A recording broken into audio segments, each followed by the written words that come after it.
This is Sean with Smith Family Vegetables. Somebody emailed me and had a question about John Deere, the other hydraulic kits they have, if I could have used one of those. I did consider those, and I'll go over that real quick, why I didn't use those. I used the ones that I got. Well, this is the tractor. It's a John Deere. It's a 2013 John Deere 3320. And the different kits that they had when I was considering adding some hydraulics, I wanted a hydraulic port that I could leave hooked up so I could use my thumb control, because I wanted to add maybe a blade at some point on the front of the loader, or a grapple bucket. And then I also always use this hydraulic top link, and so I wanted to leave that hooked up instead of switching back and forth. So I added this kit. It's about $850, and it comes with 2 more ports, and then it's individually operated. You've got this top one that has a float on it. If you wanted to float something, then you obviously got the bottom one there. But anyways, and then I wanted to add, when I bought the tractor, it had this Power Beyond kit already installed, and the dealer had removed this. It's in the other video. Had removed this, or installed this for his backhoe, but then they had to take that off because they hooked into the same ports. But I went over that on another video. But basically, and this is a 2013 model. I'm not sure when John Deere went to this style controller, but I think it has something to do with, probably the dealer can check your serial number. But this one here operates that solenoid back there, which is your remote. But they sell a kit that there's a cutout. When you take this panel off, there's an outline there where you can cut a little notch out of here and add another lever up here. And then when you take this apart with this cover off of there, and you got to take this off, you take the fender off, and exposes this inside here.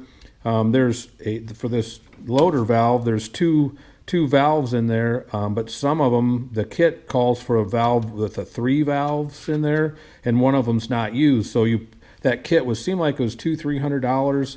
Came with an arm that went in here, some bushing, some hardline hoses that went from that other valve back to the back fender on the tractor, and they actually came out right in here. And then they had 2 ports, and then they were operated by this lever. Well, what happened was I took it all apart, and this 2013 model, they only put 2 valve hookup on there instead of 3. So when I took it all apart, there's nowhere to hook the hoses, and I had to take it back, and I couldn't use it. So then the only other option the dealer gave me is, because I had the Power Beyond kit on there, and since it used the same ports and I wouldn't be able to hook all this stuff up like I did, there's about a $1,500 or $1,600 kit that you remove these 4 hoses from your loader valves there, and then these 4 hard lines get replaced with 4 lines that hook into there. They run under there. There's an electronic valve block that sits down underneath your tractor. Then they hook into there. Then hard lines run from there up to your loader valve, so then you can control your loader. And then there's 4 more lines that run from that valve. They run along here, and I'm not sure if they hook in 4 valves or 4 ports here, or the 4 ports hook in up here. But then they get a switch that you would put in here somewhere, or you could use one of these. I've got the automotive cruise control set up on there, so I'd have to, once again, you take this off, there's outlines where you can cut these out with a knife and put another switch in there. But anyways, you have a switch, then you could switch, and then you can use your loader. And then when you want to use something on the back, you push the switch, then you use your loader stick to control the 4 ports back there.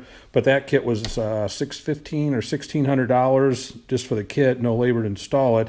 And it's quite involved installing that, where this kit here was half as much money, and the valve, then you can control stuff separately.